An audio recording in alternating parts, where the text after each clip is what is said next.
నమస్తే గురుగారు. ఇప్పటికీ బాగా వృద్ధాశ్రమాలు మనకు కనిపిస్తే ఉన్నాయి. అవును. మొన్నటి రోజు కూడా రాయదుర్గంలో ఒక ముసలావిడ స్టోరీ వచ్చింది పేపర్లో. 86 ఏళ్ల వృద్ధురాలు కూతురు దగ్గరికి వెళ్తోంది. పక్కన కూర్చుని ఒక జర్నలిస్ట్ పలకరిస్తే ఎక్కడికి వెళ్తున్నావు అంటే కుమార్తె దగ్గరికి వెళ్తున్నాను, నాకు 2 కుమారులు రాయదుర్గంలో 2 ఉంటారు అంటే, మరి ఎక్కడ ఉంటే నేను సపరేట్గా ఉంటాను, కుమారుల దగ్గర ఉండను, కోడళ్ళు పడనివ్వడం లేదు, ఇంక ఏం చేస్తాము ఈ వయసులో, ఇంకా పక్కన ఉడుకుని అన్నం ఎవరు పెట్టి నేనే వండుకొని తింటాను బాబు అని ఒక పాత్రికేయునికి ఆమె సమాధానం ఇచ్చిందనమాట. అంటే ఇప్పటికి కూడా మీరు చెప్తున్నారు అనాథ శరణాలయం తల్లిదండ్రులు ఇంటికి తెచ్చుకొని పోషిస్తున్నారు. కానీ ఇలాంటి వారు కూడా ఉన్నారు గురుగారు ఇప్పటికీ కూడా. అలాంటి వాళ్ళలో మార్పు రావాలంటే ఏం చేయాలంటారు? చిన్నప్పటి నుంచి పిల్లల్ని పెంచడంలోనే మనమే లోపం చేస్తాం. ఇవాళ వాళ్ళ అమ్మని వాడు ఆ వృద్ధాశ్రమంలో పెట్టాడంటే దీనికి కారణం ఈ తల్లే పూర్వం, ఈ తండ్రే మూలకారకుడు. ఉదాహరణకి నేను చెబుతాను, మా అమ్మగారు నాన్నగారు పరమ సాత్వికులు. వాళ్ళ అమ్మగారిని నాన్నగారిని వీళ్ళని భక్తితో చూశారు, పిల్లల్ని ప్రేమగా చూశారు. ఒక్కనాడు మా నాన్నగారు మమ్మల్ని తిట్టవలసిన అవసరం రాలేదు, కొట్టలేదు. 6 కొడుకులు, ఒక అమ్మాయి, ఇంతమందిలో ఒక్కడిని ఒక్క దెబ్బ కొట్టకుండా తిట్టకుండా ఎలా పెంచగలిగారు ఆలోచించండి. పోని వాళ్ళు తిట్టలేదు కొట్టలేదు కాబట్టి ఈ పిల్లలు ఒక్కళ్ళైనా పాడైపోయారా? పెద్దన్నయ్య గ్రేడ్ 1 తెలుగు పండిట్ చేసి రిటైర్ అయ్యాడు. రెండో అన్నయ్య MA English, MA history, MEd చేసి పాల్వంచ స్కూల్లో పనిచేసి ఇప్పుడు హైదరాబాద్లో లెక్చరర్ చేసి రిటైర్ అయ్యాడు. మూడో అన్నయ్య గీతంస్ యూనివర్సిటీ పేరున్నారుగా, తెలుసు, విశాఖపట్నంలో గీతం.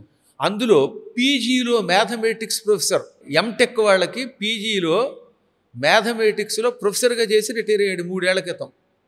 ఆయన అంటే ఎంవిఎస్ మూర్తి గారికి చాలా ఇష్టం.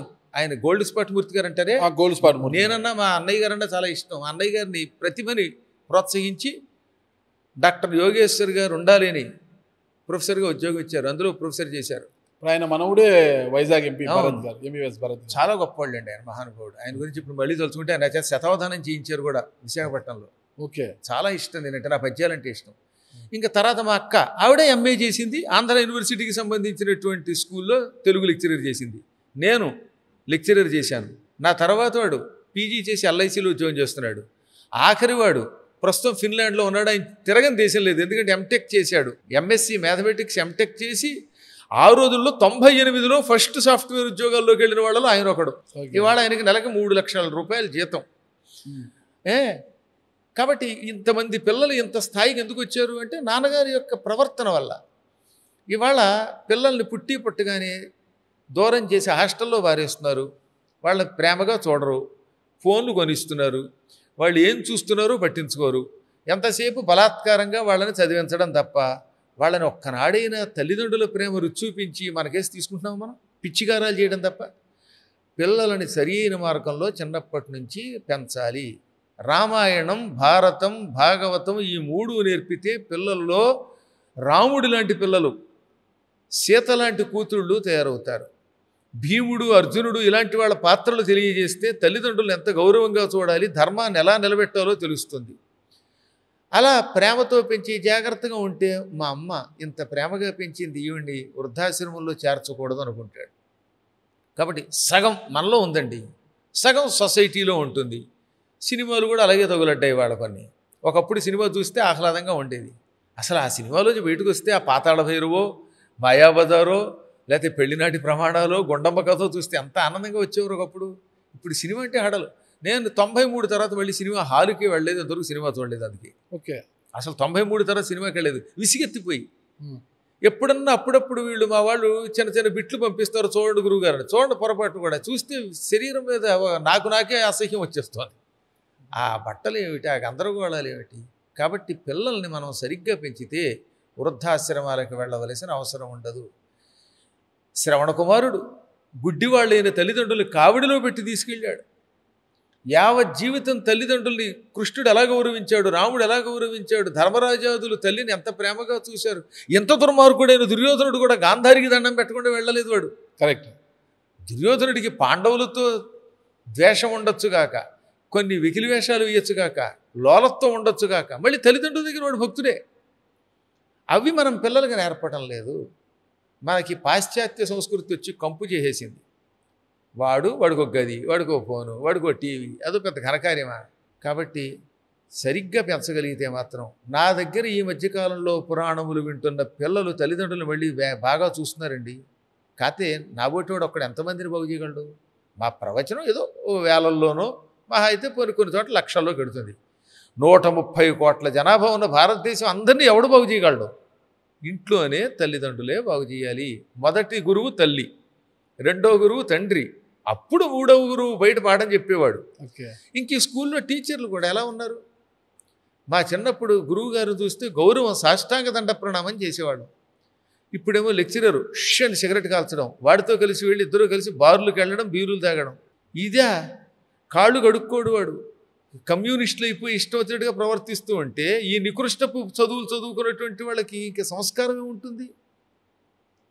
అందువల్ల సందేహం లేకుండా చదువులు అంతే. గురువుతోటే అసలు ముందు నికృష్టపు చదువులు అర్థం అంతే, సందేహం లేకుండా అదే. అందుకని ఎందుకు వాడారంటారు? నేను నా పదాన్ని చాలా సార్లు వాడాను. వాళ్ళు కమ్యూనిస్టులు కాదు, కమ్యూనికృష్టులు.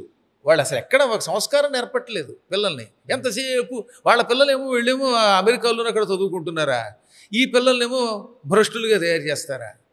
ఇప్పుడు తల్లిదండ్రులకు దండం పెట్టద్దు అంటాడు, గురువుకి దండం పెట్టద్దు, అది బానిసత్వం అంటాడు. గురువుకి దండం పెట్టడం బానిసత్వం ఏంటంటే మొహం. పెద్దలను గౌరవిస్తే రేపు పొద్దున వీడిని వాళ్ళు గౌరవిస్తారు. ఇలాగే పాడైపోతుంది. మీరు చెప్పినట్టు గురుగారు, మన భారతీయ ఆధ్యాత్మిక విలువలను పాశ్చాత్య దేశస్తులు ఎంతో మంది పాటిస్తున్నారు. మన భారతీయ ఆధ్యాత్మిక విలువలోని లోతుపాతులను తెలుసుకోవడానికి విదేశాల నుండి ఎంతో మంది భారతదేశానికి వస్తున్నారు కూడా ఇక్కడికి, మన డ్రెస్సింగ్, మన కల్చర్ని నేర్చుకోవడానికి. అయితే మన దేశం నుండి కొంతమంది వీటిని అదే సమస్య. ఇప్పుడు పెద్ద సమస్య ఏంటంటే అంటే ఎలా చూడొచ్చు గురుగారు దీన్ని? క్రమంగా వాళ్ళకి అర్థమైందండి. పిల్లలకి గన్ కల్చర్ వచ్చింది అమెరికాలో. కాల్చి పారేస్తున్నారు ఒకళ్ళొకళ్ళు. ఒత్తిడి, ఆత్మహత్య చేసుకోవడాలు, క్రూరత్వం పెరిగిపోయింది. ఇందులోంచి మనం ఎలా బయటపడతామా అని పాశ్చాత్యులు, ముఖ్యంగా అమెరికన్స్ ఏం చేస్తున్నారంటే మన సంస్కృతిలోకి వచ్చారు. ఇందులో వాళ్ళకి శాంతి లభిస్తోంది. నేను 2006 నుంచి ఇప్పటి వరకు అంటే 19 సార్లు అమెరికా వెళ్ళాను. ఈ 19 ఏళ్ళుగా నేను నా ఉద్యమం నడుపుతాను అక్కడ. ఫీనిక్స్లో ఒక ఆవిడ వచ్చింది. ఆవిడ ఎదురుగుండా కూర్చునేది. నేను పురాణాన్ని తెలుగులో చెప్పా. ఆవిడ ఎదురుగుండా కూర్చుంది. మంచి అద్భుతమైన బొట్టు పెట్టుకుని అంతా అయిపోయాక, అమ్మ మీకు నా భాష అర్థమైందని అడిగితే, though I am not understanding your language but your feelings, నేను దాన్ని అబ్జర్వ్ చేశాను. ఫీలింగ్స్ నా గురువు అయ్యింది ఆవిడ. యువర్ ఫీలింగ్స్ ఆర్ గురువు టు మీ అంది ఆవిడ. అంటే చూస్తే వాళ్ళకి అర్థమవుతుందిట. ఇప్పుడు అక్కడ పూర్తిగా అక్కడే పుట్టి పెరిగినట్టు కొంతమంది శిష్యులు నా దగ్గర ఉన్నారు. ఎందుకంటే నేను పూర్తిగా వాళ్ళకి ఆ ఇంగ్లీష్లో ఈ భాషను చెప్పలేం కదా, మన సంస్కృతాన్ని. కానీ అర్థం చేసుకుని వాళ్ళు బాగుపడుతున్నారు, వాళ్ళు ఆనందపడుతున్నారు, వాళ్ళు నేర్చుకుని ఇతరులను బాగు చేస్తున్నారు. ఇప్పుడు కొంతకాలం పోతే నా అనుమానం ప్రకారం అమెరికాలోను, ఇంగ్లాండ్లోను, ఇంకా ఇతర దేశాల్లో ఉన్నటువంటి గుళ్ళు మన భారతదేశంలో కూడా ఉండవు. అమెరికాలో ఎన్ని ఆలయాలండి. శాన్ ఫ్రాన్సిస్కో దగ్గర కాలిఫోర్నియాలో మిల్పిటాస్ అని ఒక ప్రాంతం ఉంది. అక్కడ ఒక సత్యనారాయణ స్వామి ఆలయం ఉన్నది, అద్భుతమైన ఆలయం. ఇక్కడ నుంచి కొత్తగూడెం నుంచి వెళ్ళిపోయిన మారేపల్లి వెంకట శాస్త్రి గారు అక్కడ ఆ గుడి కట్టారు. ఆ గుడిలో నేను 19 ఏళ్ళుగా పురాణం చెబుతున్నాను. ఎంతమంది వెస్ట్రన్ కంట్రీస్ వాళ్ళు వస్తారో అక్కడికి. వాళ్ళంతా గోవింద అని పాడుతూ ఉంటే మీ శరీరం గగురుపాడు గురుగుతుందన్నమాట. వాళ్ళు వ్రతం జరిగాక హరినారాయణ గోవింద భక్తపరాయణ గోవింద పావన నామ గోవింద పాప విరామ గోవింద అని పాడతారు. శరీరం గగురుపాటు గురువుతుంది. మీకు చూస్తే వాళ్ళందరూ తెల్లగా ఉంటారేమో, మంచి నామం పెట్టుకుని విభూతి పెట్టుకుంటే వాళ్ళని చూస్తే మహర్షులు దిగొచ్చారా అన్నట్టుగా ఉంటారు. క్రమంగా పాశ్చాత్య దేశాలలో మన ఆలయాలు తయారయ్యాయి, సంస్కృతి అభివృద్ధి అవుతున్నది, మార్పు వస్తున్నది. మన వాళ్ళేమో ఏనాడో వాళ్ళు వదిలేసిన దరిద్రాన్ని ఇక్కడికి తెచ్చుకుంటున్నారు. ఈ దారిద్ర్యాన్ని తెచ్చి నెత్తి మీద పెట్టుకుంటున్నారు. అక్కడి వారు మన ఆధ్యాత్మిక కల్చర్ నేర్చుకుంటే, విలువలు నేర్చుకుంటే, మన వారు అక్కడి విషయాలు నేర్చుకుంటున్నారు. పబ్బు కల్చర్ పెరిగిపోయింది. దీనికంత కారణం ఏమంటారు గురుగారు? చెప్పాను కదండి, సమాజము, కాల ప్రభావము, దానికి తోడు ఈ టీవీలు, వాటితో పాటు అక్కడ ఏదో ఉందనే ఊహ, సగం తల్లిదండ్రులు, గురువులు కూడాను. అన్నిట్లో మార్పు రావాలి. కానీ మనం కంగారు పడద్దండు. అవి పెరుగుట విరుగుట కొరకే. నాకు నా భారతదేశం మీద నమ్మకం ఉన్నది. కొన్ని లక్షల సంవత్సరములుగా రాక్షసులు దీన్ని పాడు చేయలేకపోయారు. ఆ తర్వాత 1000వ సంవత్సరం దగ్గర నుంచి 1700 వరకు ముస్లిములు దాడి చేసి ఇంత ధ్వంసం చేసినా హైందవ సమాజం ఉండి నిలబడింది. ఆ తర్వాత బ్రిటిష్ వాళ్ళు వచ్చారు. వాళ్ళు పూర్తిగా 200 సంవత్సరాలు ధ్వంసం చేసి వాళ్ళ మతాన్ని ఇక్కడ వ్యాప్తి చేయడానికి ప్రయత్నించారు. ఎంత ధ్వంసం జరిగినా ఎప్పటికీ మన హైందవ మతం నిలబడిందంటే, సనాతన ధర్మం నిలబడిందంటే ఈ భూమి అంత గొప్పదో ఆలోచించండి. మొక్కలు చెక్కలైపోతున్నా ఎప్పటికీ నిలబడుతోంది కాబట్టి మళ్ళీ కారణజన్ముడు మోడీ గారు లాంటి ఒక మహానుభావుడు వచ్చి మనకి ప్రధానమంత్రి అయ్యాడు. కాబట్టి భవిష్యత్తులో మళ్ళీ ఏనాటికైనా మన సనాతన ధర్మం నిలబడుతుంది. ఎందుకు చెప్తున్నానంటే, నేను చాలా కాలం క్రితం అయోధ్యలో రామాలయం రావడం అసంభవం అన్నారు. అన్నవాళ్లలో మా అంబికా కృష్ణ గారు కూడా ఉన్నారు. తర్వాత బాలకృష్ణ గారు ఉన్నారు. ఏంటి ఇక్కడ పాదర్తి బాలకృష్ణ గారు. కాదు మీరు చూడండి అన్నాను. నా కళ్ళ ముందు అయోధ్య రామాలయం వచ్చింది.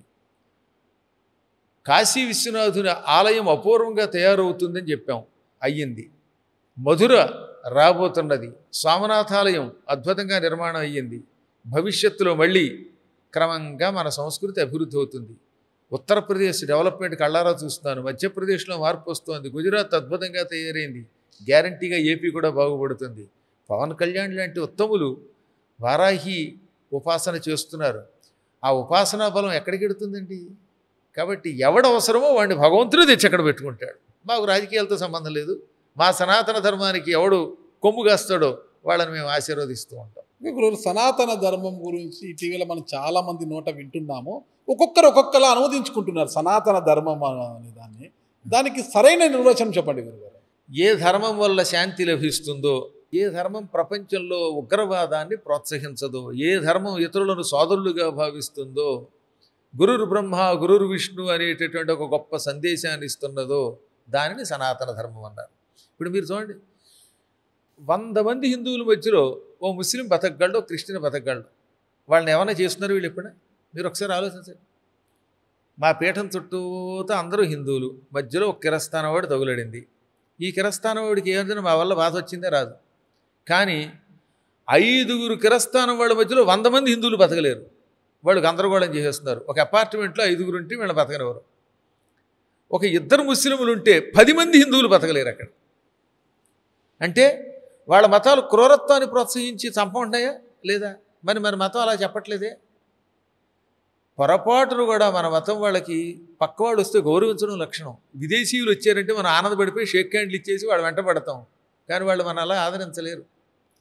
మన ధర్మంలో రక్తంతో వచ్చింది అది. మీరు మాత్రమే అన్ని ధర్మాలు ఒకటి అని అనగలరు. వాళ్ళు అనమనడు చూద్దాం. మీరు కిరస్థానం వాడి దగ్గరికి వెళ్తే వాడికి పెట్టినటువంటిది తింటారు, కేకు. ఇంకోటి ఎవడో పాయసం ఇస్తే తాగుతారు. కానీ మీ లడ్డు వాడు తినమంటే తింటారు. అదనమాట మన లక్షణం. మనకి పుట్టుకతో శాంతి ఇచ్చేటటువంటి మతం ఇది. కాబట్టి దీనికి సనాతన ధర్మం అని పేరు. ప్రేమతత్వం ఎక్కువ. కానీ ఇప్పుడిప్పుడు ఆ ప్రేమతత్వం కొంతైనా వదలకపోతే మనకి ప్రమాదం వస్తుంది. కనుక మాబోటి వాళ్ళు అప్పుడప్పుడు ధైర్యంగా, నాయనలారా ఇప్పుడు మనం ధర్మం కంటే మన ధర్మాన్ని నిలబెట్టేటటువంటి వ్యక్తిని నిలబెట్టడమే ధర్మం అని గుర్తించండి. మన ధర్మం కోసం కాస్త కొన్ని సమయాల్లో తెగించండి అని చెబుతున్నాం. ఇప్పుడు ఈ మధ్యన బాగా తయారయ్యారు. ఇగో ఆ హిందూ జనశక్తి లలిత కుమారు, శివశక్తి కరుణాకర్రు, భరతవర్ష దువ్వాడ శివప్రసాద్ ఇలాంటి వాళ్ళు బాగా తయారవట్లా. గట్టి వాళ్ళు తయారవ్వాలి. చాలామంది ఇలాంటి వాళ్ళు గొప్ప గొప్ప వాళ్ళు. ఆ స్ట్రింగ్ వినోద్ అని ఒక ఆయన ఉన్నాడు, ఆయన ఒకడు. తర్వాత హమారా ప్రసాద్ గారు ఎంత గొప్పగా పోరాడుతున్నాడు. వీళ్ళందరినీ నేను అప్పుడప్పుడు ఈ యూట్యూబ్ ద్వారా అయితేనే, తర్వాత అప్పుడప్పుడు మా పీఠానికి ఇందులో చాలామంది వచ్చారు కాబట్టి వాళ్ళని చూడడం జరిగింది. సందేహం లేకుండా ఇలాంటి వాళ్ళు ఉన్నారు, తయారవుతారు. తిరిగి మన ఆధ్యాత్మిక విలువలు పెంపొందుతాయి గురుగారు. గ్యారంటీగానండి. ఇక్కడ గారు ఇప్పటికీ కూడా స్కూల్ పిల్లల నుంచి కాలేజ్ పిల్లల వరకు కూడా స్టైల్గా సిగరెట్ తాగడం. అంటే ఆ వయసుకి సిగరెట్ స్టైల్గా తాగితే అదొక స్టైలు, బీరు తాగితే ఒక కిక్కు, ఒక స్టేజ్ దాటిన తర్వాత బ్రాందీలు విస్కీలు తాగితే ఇంకొకటి, ఇలా అలవాటు పడిపోతున్నారు కదా అసలుకి. అంటే దానివల్ల ఏం జరుగుతుంది ఆ పర్యవసనాలు ఎవరికి తెలియదు. కానీ ఒక స్టైల్ అనమాట. సిగరెట్ తాగడము, బీరు తాగడము, బ్రాందీ విస్కీలు తాగడము, ఇలాంటి కల్చర్ని మార్చడం ఎలా? పూర్వం సుమతి శతకంలో శతకం ఉండేది. మీ చిన్నప్పుడు మా చిన్నప్పుడు కూడా చదివించారు. సుమతి శతకం, చివర సుమతి అని ఉంటుంది. అదో శతకంను విశ్వదాభిరామ వినురవేమ అనే పేరుతో వేమన రాసిన శతకం. ఈ శతకాలు చదివించేవారు. ఇప్పుడు ఆ శతకాలు కొంత తగ్గాయి, మళ్ళీ వస్తాయి అనుకోండి. అందులో పద్యం ఉంది, ఏమిటిది? సరసము విరసము కొరకే పరిపూర్ణ సుఖంబులధిక బాధల కొరకే పెరుగుట విరుగుట కొరకే ధర తగ్గుట హెచ్చు కొరకే ధరలో సుమతి. గొప్ప పద్యం ఇది. ఎక్కువ సరసాలు ఆడితే అవుతుంది, అది విరసమయ్యి కొట్టుకు తెస్తారు. మొదట్లో హాస్యం, ఆ తర్వాత కొట్టుకు తెచ్చిపోయిన వాళ్ళు ఉన్నారు. సరసం వల్ల విరసం వస్తుంది. ఎక్కువ సుఖాలు పెరిగితే బాధలు వస్తాయి. అనగా ఆఖరికి లెట్రిన్లో కూడా రోపు వేసుకు తిరగడం మొదలెట్టి అస్సలు నడవడం లేదు. ఎక్కడికి వెళ్ళినా ఆటోలు, ఎక్కడికి వెళ్ళినా బస్సులు లేదా కార్లు, నడవట్లేదుగా వాళ్ళు ఎవరు.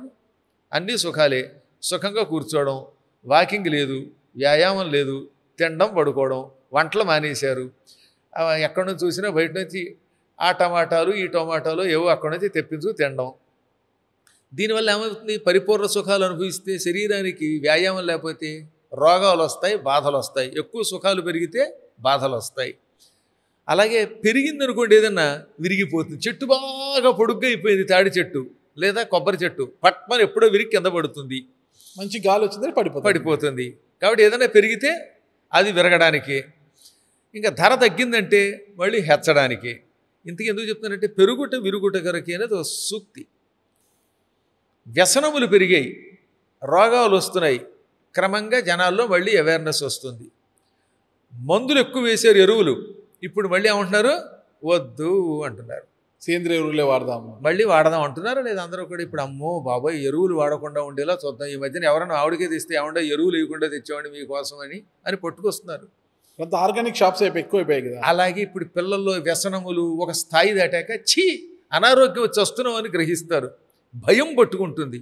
మళ్ళీ ఇందులోకి రావాల్సిందే, ఎప్పటికైనా ఇందులోకి రావాల్సిందే. ఇంగ్లాండ్లో ఈ మధ్యన ఏం జరిగిందో తెలుసా మీకు? మొన్ననే 10 రోజులు అయింది నేను వచ్చి గట్టిగా మాడితే, 15 రోజులు ఇంగ్లాండ్ నుంచి విపరీతంగా వలసలు పెరిగిపోయాయి.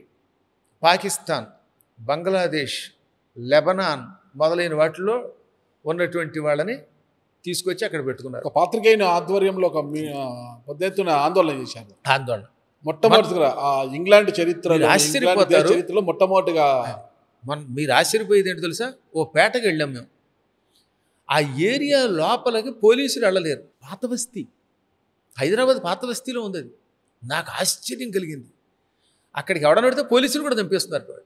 అంతలో వాళ్ళంతా ఏర్పడిపోయి మొత్తం అక్కడ ఉన్న వాళ్ళందరినీ గెంటేశారు. ఆ 3 ఏళ్ల పిల్లలు కూడా రేపు చేసేస్తున్నారు అక్కడ. అప్పుడు ఏమవుతుంది చెప్పండి మీకు? పెరిగిపోయారు జనం.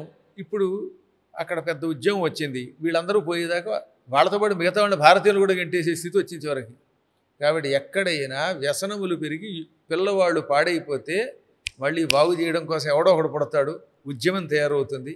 బ్రిటిష్ వాళ్ళు క్రూరంగా అణిచివేస్తే స్వాతంత్రోద్యమం వచ్చిందా లేదా?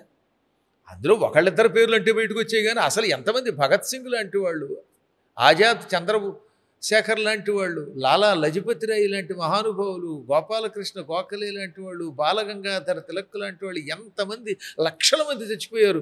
మహానుభావులు అల్లూరి సీతారామరాజు లాంటి వాళ్ళు ఎంతమంది శరీరం విడిచిపెట్టారు. అన్ని లక్షల మంది చచ్చాక మనకి స్వాతంత్రం వచ్చింది తప్ప ఒకళ్ళిద్దరి వల్ల రాలేదు. దాన్ని నెహ్రూ కబ్జా చేసి నెత్తి మీద పెట్టుకున్నాడు తప్ప. కాబట్టి ఎప్పటికైనా ఈ పెరగడం ఉందే వ్యసనం, అది మళ్ళీ అవుతుంది మీకు వెనక్కి రావడానికే మూల కారణం అవుతుంది. మీరు ఒక మాట ఉన్నారు గారు, నెహ్రూ దాన్ని కబ్జా చేసి నెత్తిని పెట్టుకున్నారు. మన దేశం మొదటి ప్రధాని కదా. అవునండి, మొదటి ప్రధాని అవ్వడంలో తప్పే ఉంది. ఆయన మొదటి ప్రధానమంతే. కానీ నిజానికి సర్దార్ వల్లభాయ్ పటేల్ గారిని ప్రధాని చెయ్యాలి. పాపం గాంధీ గారు కొంచెం నారాగా అమాయకుడు. గాంధీ గారికి ఏంటంటే దండం పెట్టాడు కదా, లొంగిపోయాడు. లోపం ఉండి కాదు, ఈ నెహ్రూకి తెలిసి ఎవరిని పట్టుకోవాలో పట్టుకుని ఆయన గాళ్ళు పట్టుకుని మిగతా వాళ్ళంతా ఆయన ఎన్నుకుంటే ఈయనొక్కడు ఓటు వేసి ప్రధానమంత్రిని చేశాడు. ఆ ఎఫెక్ట్ మనం 60 ఏళ్ళు వెనక్కిపోయాం. గాంధీ వల్ల ఇంకొక ఎఫెక్ట్ లేదంటారు మనకు? ఎందుకు లేదండి, పాపం గాంధీ స్వతసిద్ధంగానే భగవద్గీత చదువుకున్నవాడు. ఏదో తాత్కాలిక వ్యతిరేకంతో అన్ని రకాలుగా తిట్టేది. కానీ ఆయన చేసిన పెద్ద పొరపాటు ఏంటంటే ఇదిగో ఈయన్ని నెత్తి మీద పెట్టుకోవడం, ఇలాంటి వాళ్ళని నెత్తి మీద పెట్టుకోవడం. సరే, ఆనాడు మనం లేం కనుక పూర్తిగా వాటిని చెప్పలేం. మా నాన్నగారు లాంటి పెద్దవాళ్ళు చెప్పగలరు.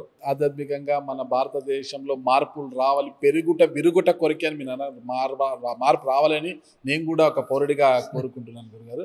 ప్రపంచ దేశాలలో ఎక్కడా లేని విధంగా వేదాలు, వేదాంగాలు, ఉపనిషత్తులు, పురాణాలకు పుట్టినిల్లైన మన భారతదేశం ఒక స్పిరిచువల్ థెరపీ కేంద్రంగా మారనుందా అంటే ఏమంటారు గురుగారు? ఎప్పటికైనా భారతదేశమే ఆధ్యాత్మిక కేంద్రం కదండి. ఇక్కడ ఎంతమంది మహర్షులు పుట్టారు. మనకి ద్వేషం తక్కువగా ఉంటుంది. ఇప్పుడైనా నేను మాట్లాడే దాంట్లో ఇతరుల మీద ద్వేషం లేదు చూడండి. మీరు ఒక్కసారైనా లోకం అంతా బాగుండాలి, కాకపోతే మన ధర్మం నాశనం కాకుండా ఉండడానికి ఇది అభివృద్ధి చెందాలనే మాట వినబడుతోంది. నాదే కాదు, ఇప్పుడు ఇంతవరకు ఎవరు పోరాడినా మన వాళ్ళంతా ధర్మం నిలబడాలి, అధర్మం నాశనం కావాలి ఆ ఉద్దేశంతో తప్ప ఇతరులను ద్వేషించేటటువంటి వాడు హిందూ ఎలా అవుతాడు, సనాతన ధర్మంలోకి ఎలా వస్తాడు?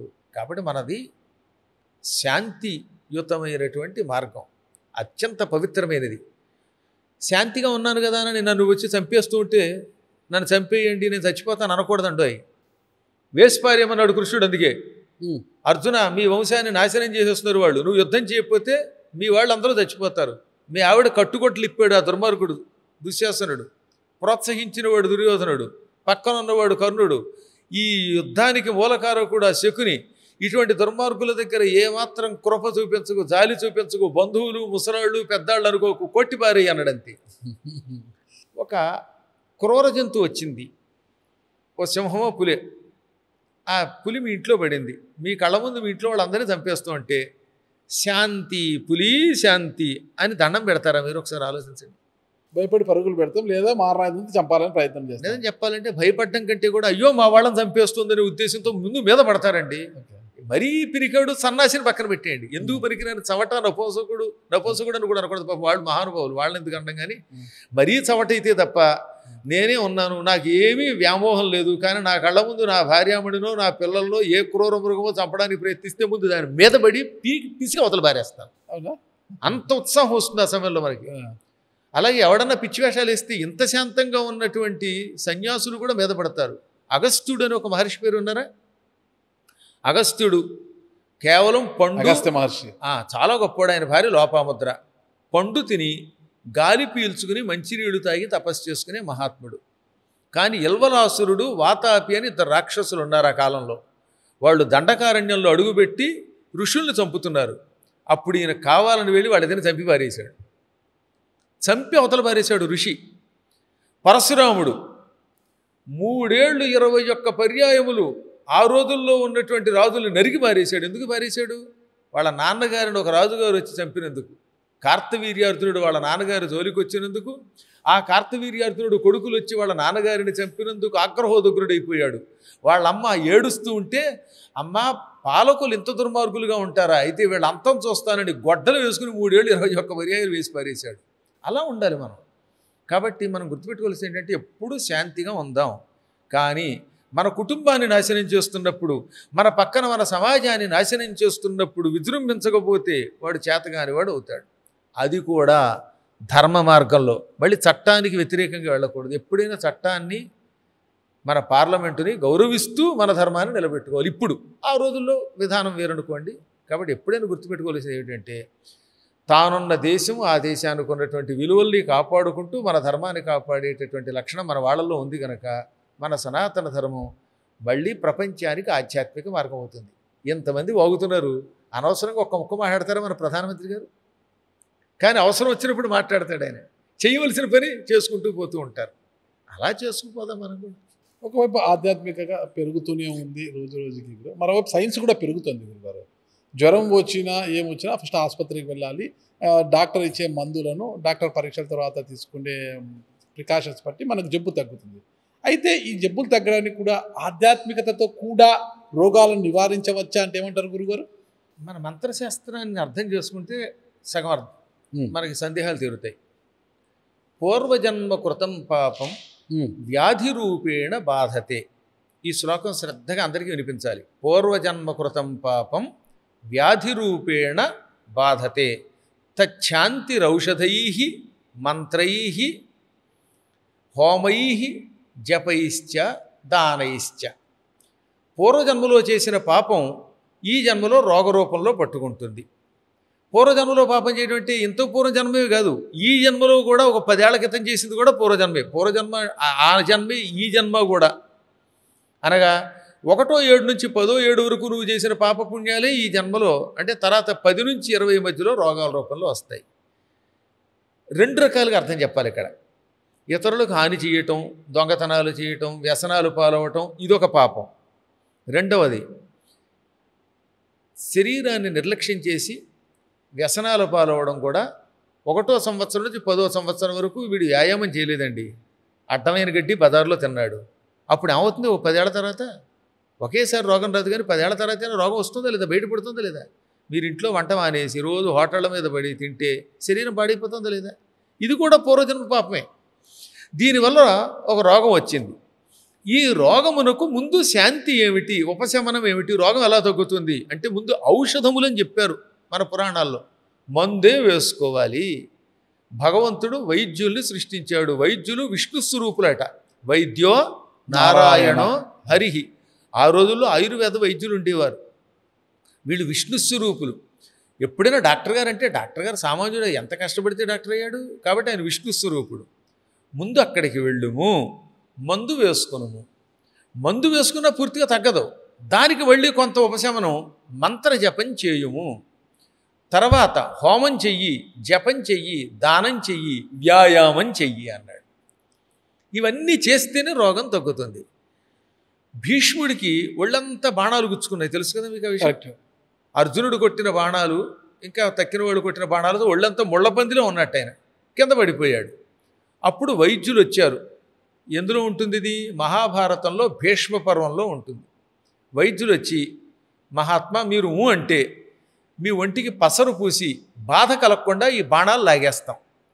బాణాలు బయటకు వచ్చాక గాయాలు ఉంటాయి కదా, వాటికి మేము మందు రాసి కట్లు కడతాం. నెల్లాళ్లలో మీరు మళ్ళీ పూర్వంలాగా తిరుగుతారు. వైద్యం చెయ్యమని అడిగారు. నాకు వద్దు, వైద్యం వద్దు, ఇక నాకు విరక్తి వచ్చింది, మీకు డబ్బులు ఇస్తాను, డబ్బులు పట్టుకుపోండి అని వైద్యులు వెనక్కి పంపాడు. చచ్చిపోవడానికి నిర్ణయించుకున్నాడు ఆయన.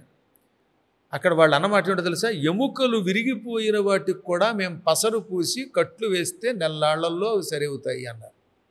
అలాంటి వాళ్ళు ఉండేవారు. ఇప్పుడు కూడా పుత్తూరు కట్లు అని ఉంటాయి, తెలుసు కదా? వాళ్ళు కట్లేస్తే నెల్లాళ్లలో కూర్చోగలుగుతారు, మీరు తిరగలుగుతారు. ఇప్పటికీ ఆకుపసరుతోనే చేస్తారు. కాబట్టి చెప్పొచ్చేది ఏంటంటే మన మూలికలు చాలా గొప్పవండి. ఈ పసరు, మూలికలు వీటితోటి వైద్యం చేసి అద్భుతంగా తయారు చేసేవారు పూర్వకాలంలో. మా చిన్నప్పుడు ఒక ఆయనకి చెయ్యి తెగిపోయింది ఇక్కడ జోగనపాలెంలో. కొడవలితోటి మేకల కోసం రొట్ట కొడుతూ ఉంటే చెయ్యి సగం తెగిపోయింది. ఆయన డాక్టర్ గారి దగ్గరికి బాబోయని పరిగెడుతూ దారి పొడుగుతో ఈ బాధ తట్టుకోలేక ఆకులతో రాసేసుకున్నాడు. ఏ ఆకు కడితే ఆకు. ఆ తర్వాత ఏలూరు గవర్నమెంట్ ఆసుపత్రి దగ్గరికి వెళ్ళేసరికి అతుక్కుపోయింది చెయ్యి. ఇప్పటికీ అతను జోగనపాలెంలో ఉన్నాడు. ఆ తర్వాత వాళ్ళ డాక్టర్లు ఆశ్చర్యపోయి, ఇదేంట్రే బాబు ఎలా అయ్యిందంటే దారిలో ఆకులు రాసుకున్నాం, ఆకుల వల్ల ఈ అతుక్కుపోయింది చెయ్యి అన్నాడు. ఆకే ఉంటుంటే తెలియదు వాడికి, ఎందుకంటే దారి పొడుగుతో ఎన్ని ఆకులు రాశాడో వాడికి తెలియదు. అలాంటి ఆకులు ఉన్నాయి మూలికలు. మాట్లాడండి, నేచర్ ఇది. అందువల్ల సందేహం లేకుండా మనం డాక్టర్ దగ్గరికి వెళ్ళాలి, వైద్యం వేయించుకోవాలి. అందులో ఈ ఆయుర్వేదం చాలా గొప్పది. వాటితో పాటు మంత్ర జపాలు, దానాలు, తపాలు ఇవన్నీ కూడా చేయవలసినదే. ఇంకొక విషయం గురుగారు, ప్రస్తుతం ఈ జనరేషన్లో చాలామంది యువతకు, అంటే ఎక్కువ భాగం యువతకు పురాణాలు కావచ్చు, ఈ వేదాల గురించి మాత్రము కనీసం మాత్రం కూడా అవగాహన లేదు గురుగారు. అంటే వీటిని ఈ యువతలో వీటిని పెంపొందించే బాధ్యత ఎవరు తీసుకోవాలి? తల్లిదండ్రులా, లేదంటే ఉపాధ్యాయులు, స్కూల్లో అంటే టీచర్లా, ఎవరు తీసుకోవాలంటారు? అందరం తీసుకోవాలండి. మీ బాధ్యత మీది, నా బాధ్యత నాది. కాబట్టి ముందు తల్లి, ఆవిడ కొంత పురాణ కథలు తెలుసుకుని చిన్నప్పటి నుంచి పిల్లలకి అవి చెబితే పిల్లలకు ఆసక్తి కలుగుతుంది. ఉదాహరణకి మా అల్లుడు ఉన్నాడు, మా పెద్దమ్మాయి అల్లుడు, వాళ్ళ పిల్లలు 5 ఏళ్ళు 6 ఏళ్ల పిల్లలు. వాళ్ళకి చిన్నప్పటి నుంచి ఇద్దరు ఒక దగ్గర ఉండి రామాయణ, భారత, భాగవత కథలు చెబుతున్నారు. ఇప్పుడు మా మనవడు మాట్లాడితే జై హనుమ అంటాడు, జై శ్రీరామ్ అంటాడు. వాటి మీద అంత ఉత్సాహం, శివాజీ మీద అభిమానం కలిగింది. మా శిష్యులు సనాతన ధర్మం కోసం కృషి చేస్తున్న గుడిబడి శిష్యులు ఉన్నారు. ఇప్పుడు హైదరాబాద్లో సురేష్ రెడ్డి కానీ, తర్వాత గుంటూరులో ఉన్న గిరిధర్ కానీ, శివకుమార్ అని ఒక ఆయన, శివప్రసాద్ గారిని గుంటూరులో ఉన్న ఆయన, తర్వాత హైదరాబాద్లో పరమేశ్వరు, ఇలాంటి వాళ్ళు చాలామంది ఉన్నారు, జితేంద్ర ఇత్యాదులు. వీళ్ళు వాళ్ళ పిల్లలకి ఈ పురాణాలు చెప్పడం వల్ల నాకే పురాణం చెప్పేస్తారు. వాళ్ళు ఎన్నో రకాల సందేహాలు అడుగుతున్నారు. తల్లి, తండ్రి, గురువులు చిన్నప్పటి నుంచి పిల్లలకి సనాతన ధర్మం మీద ఆసక్తి కలిగిస్తే, దాంతోపాటు అప్పుడప్పుడు మాబోటి వాళ్ళ పురాణములు వాళ్ళు వినడం మొదలు పెడితే వాళ్ళు మళ్ళీ మన ధర్మం కేసి ఆకర్షితులవుతారు. ఇది ఒక గొప్ప ధర్మం అన్నాను కదా. రాముడు, కృష్ణుడు వీళ్ళందరి గురించి తెలుసుకోవటం వల్ల, వాళ్ళల్లో ఉన్న సంస్కారాలు నేర్చుకోవటం వల్ల చాలా గొప్ప వాళ్ళు అవుతారు. కాబట్టి బాధ్యత ఒక్కరిది కాదు, అందరిది. మీరు కూడా వీలున్నప్పుడల్లా ఇలాగే మీ ప్రసార మాధ్యమం యూట్యూబ్ ద్వారా కొంత చేయించండి, మంచి మంచి ఇలాంటి కార్యక్రమాలు. పిల్లలకి ఆదర్శంగా నిలబడితే ఇలాంటి ఇంటర్వ్యూలు, కొన్ని కథలు వాళ్ళకి అందజేయండి. నా దారి నేను ఎలాగో పురాణాలు చెబుతున్నాను. అలాగే స్కూల్లో టీచర్లు, తల్లిదండ్రులు, పెద్దలు, పూర్వం ఇంట్లో అమ్మమ్మలు, తాతయ్యలు, బామ్మలు, తాతయ్యలు ఉండేవారు. ఇప్పుడు వాళ్ళందరినీ వృద్ధాశ్రమానికి ఇంటారు. వాళ్ళు కూడా ఇంట్లో ఉంటే ఎంతో లాభం, ఇవన్నీ నేర్పేవారు. ఇప్పుడు వాళ్ళు మారిపోయారు.